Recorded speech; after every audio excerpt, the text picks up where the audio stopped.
Welcome to the return of the weekend video. Today is Saturday 25th of July, and that's a date here in the UK where our slave master overlords have decreed that gyms, swimming pools and other institutions similar to these are allowed to reopen for the first time since lockdown. That's nice of them, isn't it?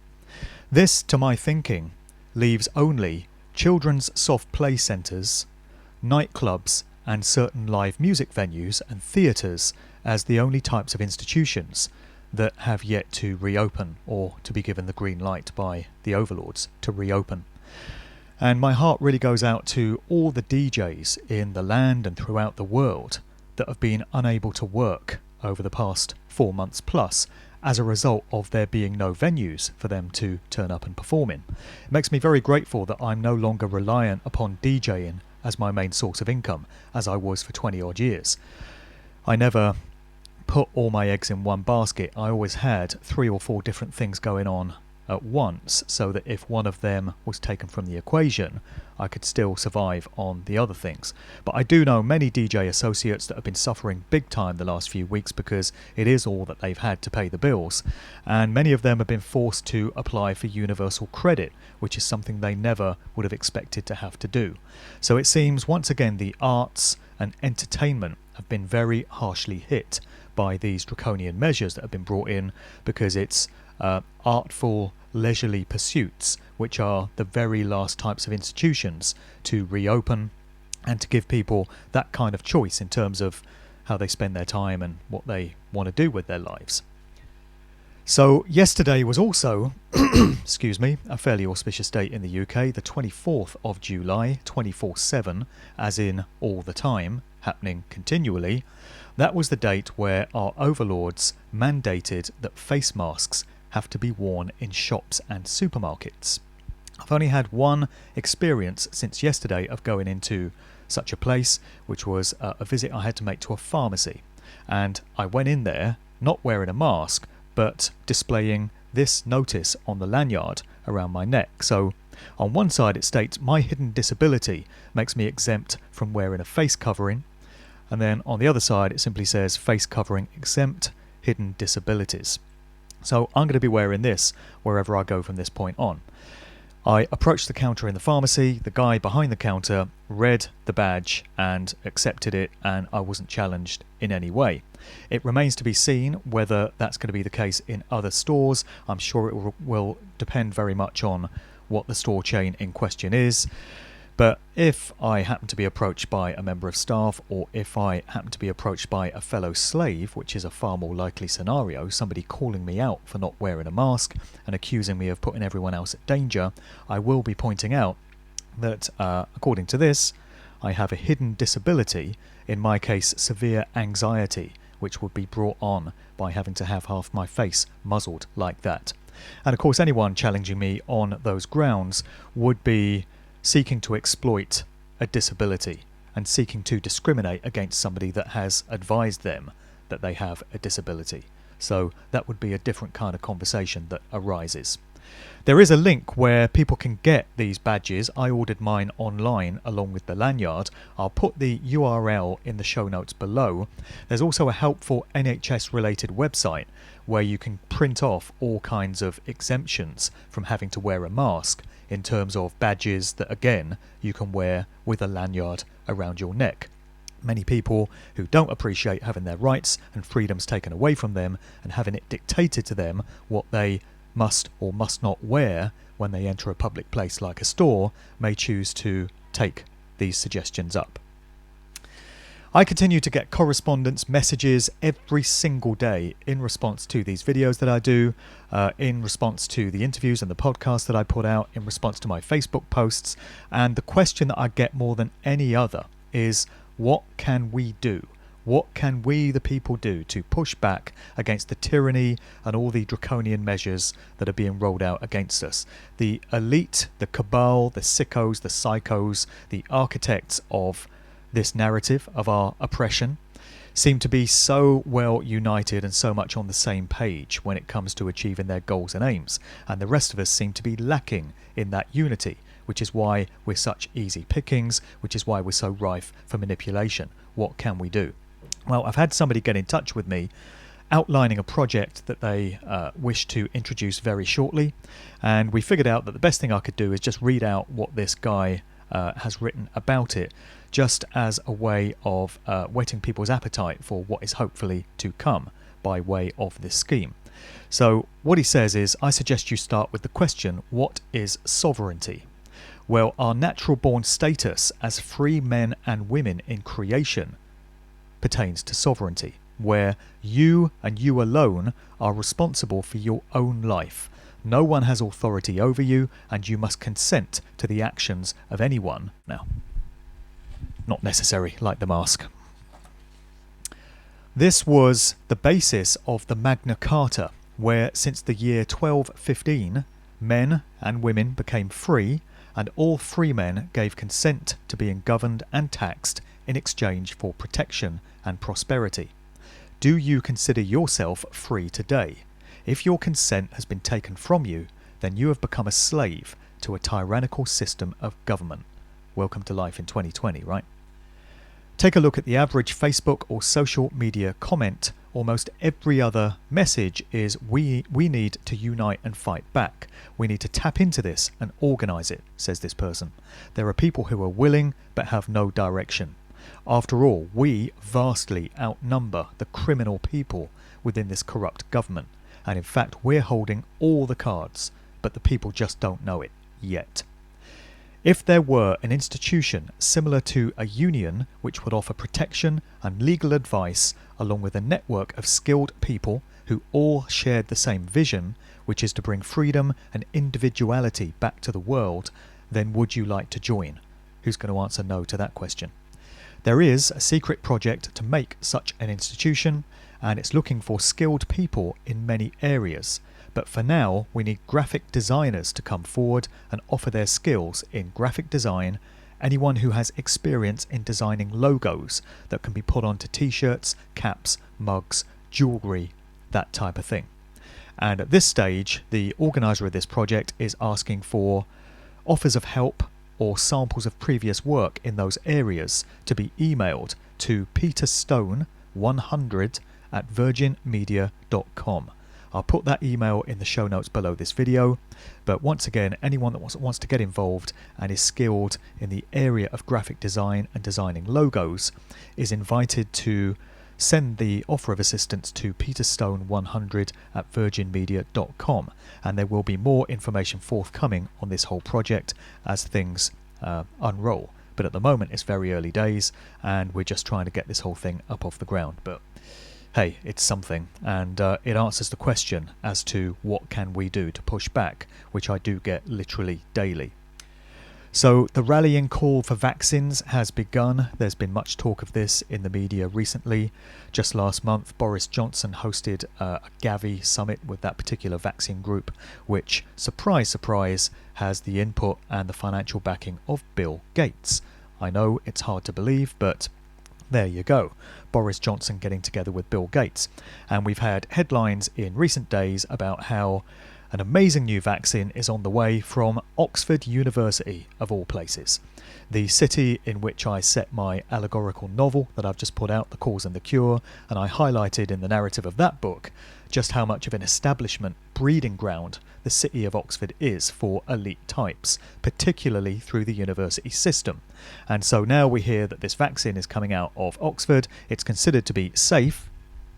So even though vaccines ordinarily take many years to develop and to be effectively tested, we're told that this one has been put together with lightning speed. It's definitely going to be out before the end of the year, and it's going to be available for everyone to protect them from this beastly virus. I probably don't need to tell regular viewers to this channel about how dangerous vaccines have been proven to be for human health, how ineffective they are in treating diseases of the type that we're told about, in particular so-called viruses, and the whole implication with vaccines, the fact that we need these cocktails of chemicals, man-made chemicals that have been put together in laboratories, injected intravenously into us, suggests, implies that the Creator, the Most High, God, which or whom designed our bodies, really fucked up and really got it wrong by not giving us effective immune systems. But these scientists, these left-brained intellectuals, are able to fix God's problem and address that shortcoming by giving us chemical cocktails that do indeed protect us from all these ailments and all these diseases. Of course, God also fucked up big time and got it wrong when he created plant medicines and herbal, natural, holistic cures for all the ailments that the human body may face. And of course, the pharmaceutical cartels can do so much better than God in this regard by giving us, pharmaceutical synthetic versions of these natural cures. So thank God they came along to save the day, right? And God, just a big fail, really, big epic fail on his part. Better luck next time. So now really seems to be the time for the likes of us, critical thinkers, alternative truth seekers, to push back against the mainstream narratives when it comes to things like mask wearing in shops and the imposition of vaccines, by trying to influence the mainstream media when they have chat threads open online for mainstream media outlets, whenever there are YouTube videos or videos on other platforms from mainstream sources trying to push these official versions of things. It's very important that as many of us as possible present the alternative viewpoint, backed up with evidence, backed up with citations, so anyone reading it can see that we're not just pulling this stuff out of the ether. It is actually backed up with documentary evidence. So we need as many people to carpet bomb these mainstream media sites with alternative information such as that. I did a rallying call on a video weeks ago of this nature, but it's a process that really needs to continue. And also, at the moment, we have a great many opinion polls going on, hosted by mainstream newspapers and the like, where they're asking the question, do you feel that face masks protect you from the danger of this beastly virus when you go into a supermarket? And they're inviting the public to vote one way or the other as to how comfortable they are with face masks. Well, it's going to be the case with vaccines as well. And if there's anything that gives me any kind of optimism and hope in the middle of this quagmire that we all find ourselves in, it's that I believe there really will be a big public pushback against vaccines, particularly if there's an attempt made to make them compulsory, and if we're going to be told that we can't do things like board aeroplanes or get access to certain businesses or certain entertainment facets unless we can show that we've been vaccinated against COVID-19. I really do feel that there's enough awareness on a mainstream level now among the people that we would call normies that vaccines aren't necessarily as safe as the medical institutions would have us believe and governments would have us believe. And I feel that that would cause some very serious resistance to any plan to make a mandatory vaccine in the UK. We will see how that plays out, of course, but in the meantime, we really need to be influencing these opinion polls, again, by offering the alternative take on things to the official Wikipedia, BBC, Daily Mail, UK government take on vaccines and really the whole virus narrative, because as we've discussed over the weeks on these videos, there's so much information available with documents to back it up, with medical professionals making statements to this effect to show that we've been lied to, monumentally deceived about the true nature of what's referred to as the coronavirus, about how dangerous it is, about the true nature of it in the first place. And we've seen from so many examples that the reaction to it in terms of the lockdowns, the social distancing, the mask wearing, and all the rest of it is completely out of proportion to the perceived threat. So that needs to continue, the influencing of opinion polls. It may well be that those of us that have put in the effort over these past few weeks, we can feel like we're banging our heads against the wall, we can feel like we're shouting in an echo chamber, we can feel like our efforts are useless, are in vain, aren't really going anywhere. But I think we do need to step back and reflect on the suggestion that our input so far in pushing against the mainstream narrative, in offering alternative takes on things, information to back it up, may have resulted in us not having been put into as much tyranny as would have been the case if we'd done nothing, if we'd all sat around on our asses and just let this whole thing unfold around us. we can, I feel, feel very grateful that things haven't been pushed even further in terms of what I'm sure the overlords would have liked to have imposed on us if there had been no public resistance whatsoever, and if there had been no dissenting voices presenting these alternative arguments and placing obstacles in the path of this agenda. So we can reflect on that. It's being hinted now by Boris Johnson in the last few days that there won't be a second national lockdown in the UK. He's saying that he doesn't feel it would be necessary. What they're doing instead, of course, is threatening to have these local lockdowns in restricted areas, which have been identified supposedly as being particularly at threat of the virus. And the first example of this was the city of Leicester, which was put into lockdown individually a few weeks ago. So the hint is that there's going to be more of this in individual areas. Doesn't necessarily have to be cities. It could be estates. It could be types of businesses. It could be regions of cities or towns. Of course, it's no fun for people that are caught up in that, and for people that are told that they have to stay inside if they're unfortunate enough to be in one of these areas. But not having a second national lockdown would certainly be a bonus compared to what we were being threatened with just a few weeks ago in terms of this second wave. It makes me wonder whether the pushbacks that we've all been making have caused the architects to reconsider whether they could get away with a second full lockdown. Again, as with all things, time will tell. I interviewed Piers Corbyn. I have to be very careful not to confuse him with Piers Morgan, who definitely is not a truth-seeking activist. But Piers Corbyn is brother of Jeremy, of course. He's been very active and very vocal on the scene over the past few weeks and months. He's got himself arrested twice, which is some pretty good going. He's been defying lockdown measures, social distancing measures, and he's been showing up at many protest events, hollering through a loudspeaker and addressing the crowd in a very inspirational and uplifting way.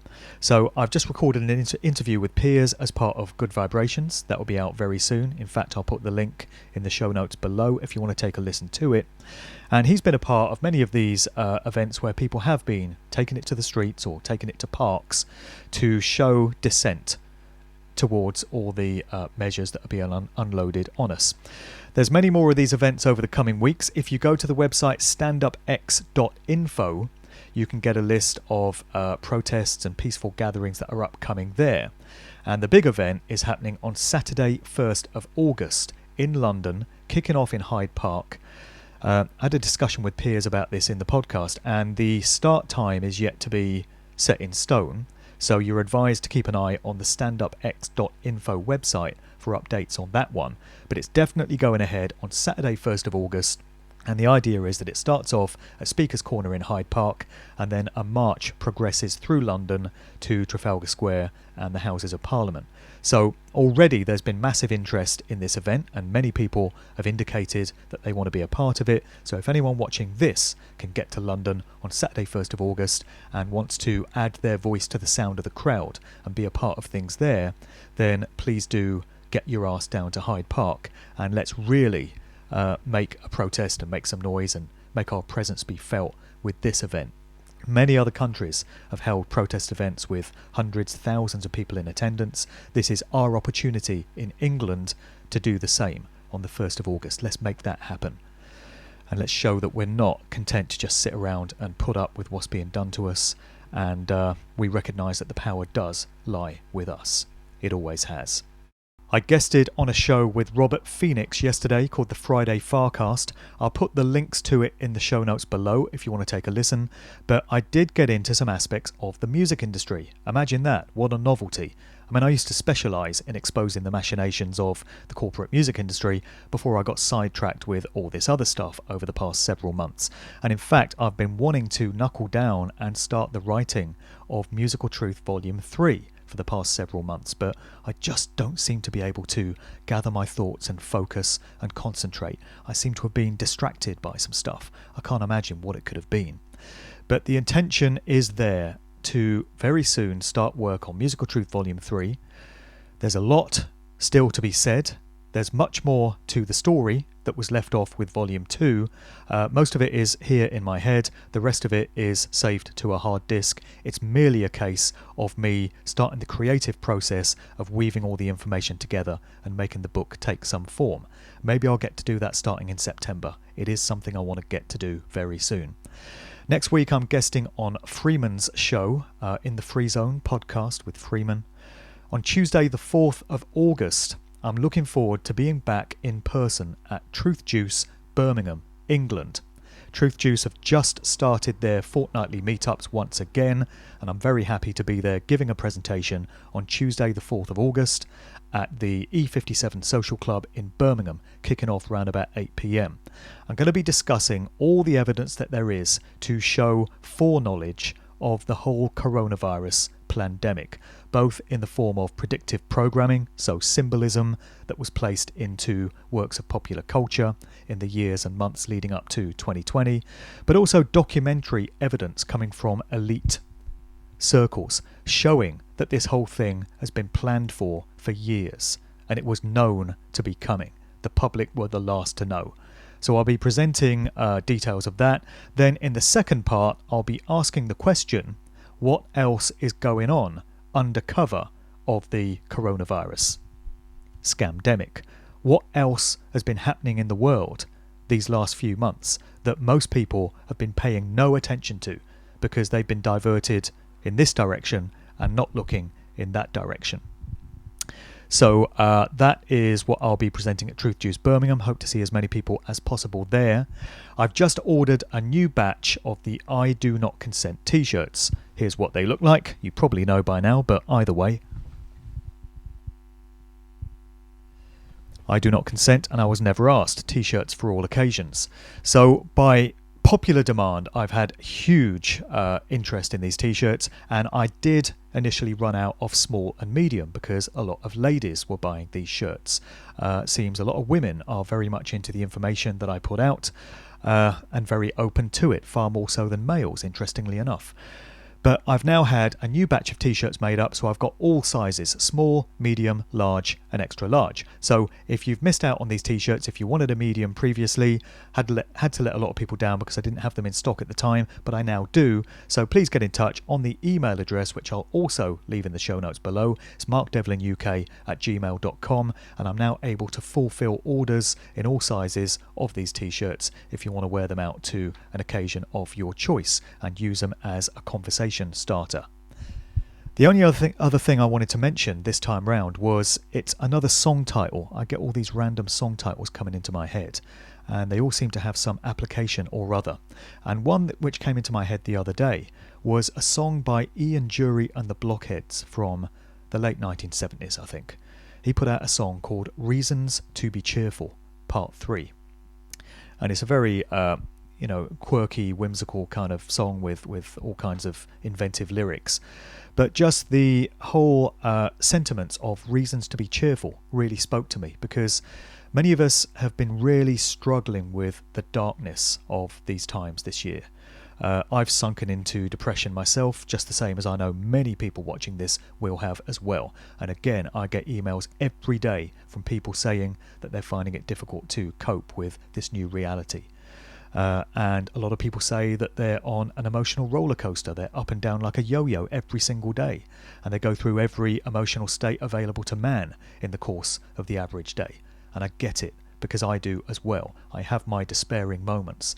But one thing that I have been doing to help myself through these dark times is to consider reasons to be cheerful in my life. And I've compiled a list of things which I can be optimistic and positive about. In current circumstances, these can be very trivial things. It can just be the fact that you're with your family members, you all basically have your health, the fact that you still have a roof over your head, the fact that you still are able to pay your bills and you're not going to be kicked out on the street, these kinds of things. It can be anything that uplifts you in terms of applying some thought to it, something to look forward to. Maybe you've got a holiday on the horizons. Maybe you've got some kind of event that you're going to attend that you're looking forward to. Maybe you're going to meet somebody that you've not seen for some time. Whatever it may be, A suggestion that I would like to make is that people put together their own lists of reasons to be cheerful, things that they can pin some hope on. And when you have one of these dark, despairing moments, you get that list out and you remind yourself of what you still have to be positive and hopeful and optimistic about. As I say, anything could go on that list. It could be something small and trivial. It could be something major, like an entire paradigm shift in this realm of reality in which we find ourselves, which may or may not be on the horizon. Of course, we all hope that it is. Whatever the case, it's all about reasons to be cheerful, and more than 3 of them. So I would like to make that suggestion and leave it with people, that you compile your own list of things that make sense to you and help you in that regard. That being said, that pretty much wraps up this weekend's video. I hope people have found value in it. I do get messages every week thanking me for putting these out and telling me that they do find value in the things that I say. That's really why I keep doing them. So I'm very appreciative for that kind of feedback. Thanks to everyone for giving me your time and your attention. Let's stay strong out there and let's keep reminding ourselves of reasons to be cheerful. Okay.